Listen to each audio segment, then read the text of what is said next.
What's going on, you guys? Kind of a depressing video today. Um, I was just gonna do a straight up WrestleMania review, but this is honestly bigger than WrestleMania. Um, we're gonna talk about a lot of things. The Undertaker mainly. Um, as most of you know that watch wrestling. The Undertaker not passed away. Thankfully he didn't pass away. Undertaker retired. I don't know why he passed away. Maybe it's because he's a dead man. But sadly the Undertaker retired. The Undertaker started his career in Survivor Series of 1984, and his last match was at WrestleMania 2017. That, ladies and gentlemen, is one hell of a career. One hell of a career. Nobody could ever do it better. I will fight this till the day I die. Undertaker is the greatest of all time. The most respected man in wrestling. It's one of those things where it's like a lot of people's childhood, if you're a wrestling fan, was The Undertaker. He was the guy every wrestling fan looked up to in their childhood. I remember being a kid, and the first time I saw The Undertaker, he was doing his rivalry with Edge after WrestleMania 24. And I remember just Edge talking, and my friends tell me about, hey man, you gotta, this guy, The Undertaker, he's scary, he's big, and he's terrifying, he's a dead man. Because, before kayfabe was broken, we all thought, wrestling was real, the characters were real. And it was like, I don't know who this Taker guy is, but he sounded terrifying. And Edge was talking, and actually I think it was Vicky. I don't remember the entire segment, but I remember the moment I laid eyes on The Undertaker. I said, oh my god, this dude is terrifying. This man is horrifying. Like, it was one of those things where it's like, you feel like you should be afraid, but you're in more of an awe than you are with being afraid. And I don't know, it was one of those things. I was proud to be, an Undertaker fan, and I'm still proud to be an Undertaker fan. When there was a time, I'm not gonna lie, there was a time I did not like The Undertaker, because I was a huge Shawn Michaels fan also, and he retired Shawn, so there was a little bit of time where I hated Taker, because wrestling is real, Undertaker, you get it. So I didn't like Taker for a little bit, but I respected him, because even though as a kid I was like, man, this guy retired Shawn, blah blah blah, I still respected him. I don't know why, because I loved Shawn, but I loved Taker too. And I just couldn't bring it to keep hating Taker, because he was great. It was awesome to watch him work. His matches were phenomenal. Whenever I would hear stories about Taker backstage and how he's a locker room leader, it was awesome. And I doubt Taker will ever see this. I don't think Taker will ever see this. But if somehow, with a miracle, Taker, you see this, thank you. That was terrible. Thank you so much for everything. You made a lot of kids' childhoods. You made people afraid of you. You were the GOAT, man. That's all you can say about The Undertaker, is he is the GOAT. Anyone who disrespects Taker, it's not that Taker has a problem with you, it's that you have a problem with Taker. Alright, Taker would never purposely screw anyone over. Taker wouldn't do anything to ruin somebody's career. Taker was a genuine guy who was always trying to help the other person get better. Which is why so many people respected Undertaker. Because he wasn't out for himself like some wrestlers are. He was out to make sure that he always put the company first. Always put the company first. nobody could ever, I can't stop saying it, nobody could ever do it again just like Taker did. You know, I got the opportunity to see The Undertaker twice in my lifetime. I don't know why the OMG moment didn't work, but I got to see Taker twice in my lifetime. And I'm proud of those 2 times. The first time I saw Taker, he was returning for WrestleMania 24. No, not 24, I'm sorry.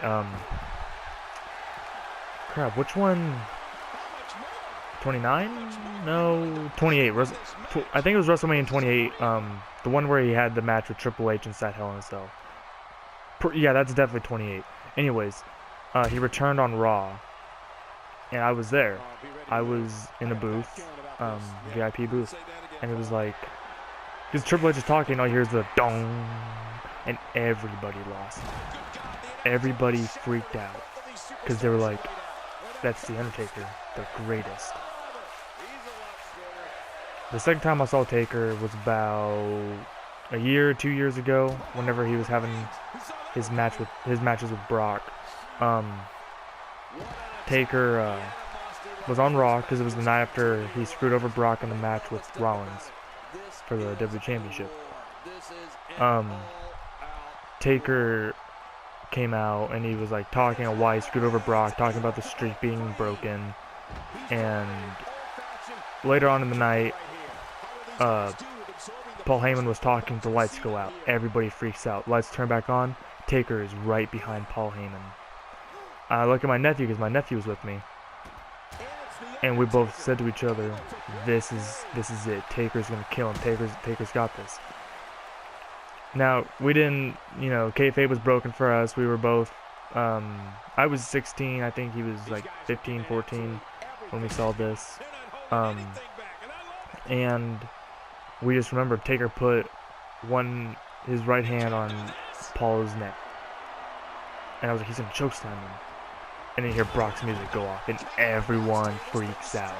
Because I think it was advertised, like they said Brock wasn't gonna be there, but everybody knew Brock was gonna be there. It was Brock came out, and then everybody lost it. It's like, we're gonna get to see Taker and Brock brawl. And we did. Boy, did we see them brawl.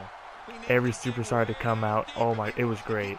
Me and my nephew were screaming at the top of our lungs, like, yeah, go Taker.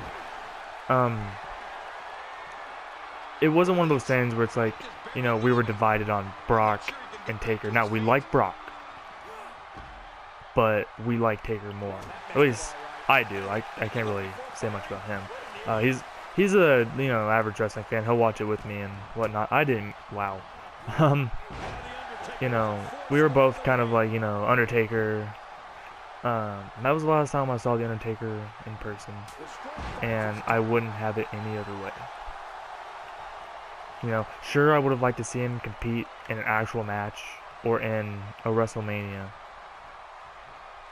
but just those couple times, it was like, this is great. That's The Undertaker. It was something really special, man, let me tell you. And I'll never forget it.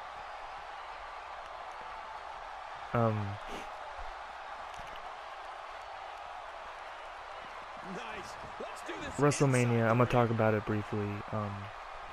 The Hardys came out, and it was like I was 7 years old again. It was like I was 7 again. Hardys were there, and there was this thing in the back of my head that said, all this cool stuff that's happening tonight, it's awesome, but something bad's gonna happen. So I kind of had that hunch. I kind of thought to myself, Vince is gonna have Roman beat Taker. So told myself, you know what, don't cry if Taker loses to Roman, it's fine.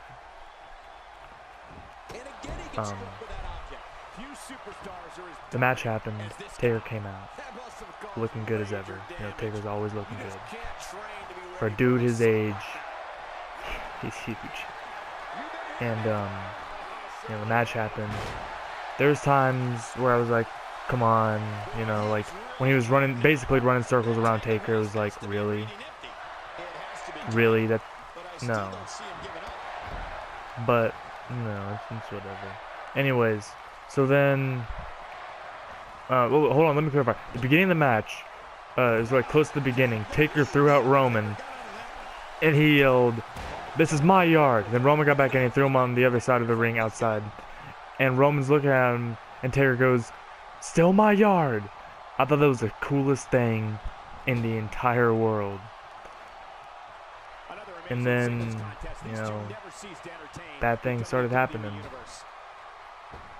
Roman was beating Taker, Taker was beating Roman. And it was one of those things, I was looking, I said, this is it. And then he speared Undertaker. So it's over. It's all over. 1, 2, Taker kicks out. And I was like, what? No way.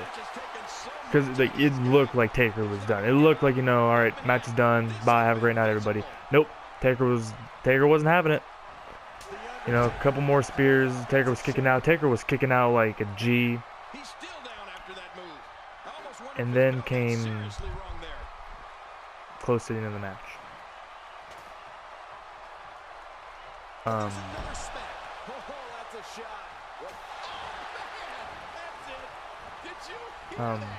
He ran on one side of Taker. Taker moved, and then he hit Taker with another spear. Just like in real life, he botches it. He speared Taker. 1, 2, 3. I didn't react. I didn't yell no. I didn't say anything. My jaw didn't drop. I just kind of looked. I was like, well, that's terrible. And Taker, after a little bit, Taker was standing in the middle of the ring with his jacket and his hat. I was like, well, that's unusual. Taker looked like he was about to leave the ring. I was like, all right, see you next year. All right, maybe next year, you know, that'll be his last match. But then Taker, he didn't leave the ring. He went to the middle of the ring. And a piece of me was like, is he retiring? Taker took off his gloves, put him in the middle of the ring. It was at that moment. Taker put his gloves in the middle of the ring. It was at that moment. I knew. Taker was done. He would take off his jacket. He folded it, and then put it on top of the gloves. Took his hat off, and he left. Now,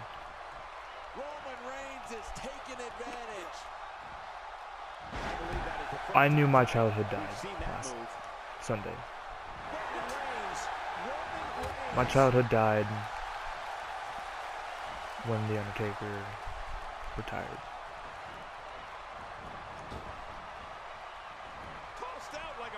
I will forever say that. That's it. Sunday, April 2nd, 2017. The Undertaker retired, and he took my childhood with him. He's in full-on attack mode now. He doesn't want to do this outside. All I gotta say is thank you, Taker, for absolutely everything. You gave everyone everything you had.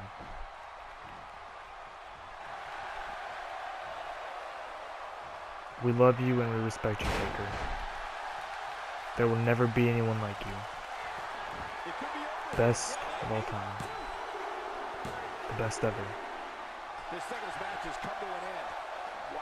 Thank you guys for watching this. If you enjoyed, please leave a like, please share, and I don't ask this a lot, but please in the comments leave #ThankYouTaker. Good night, everybody.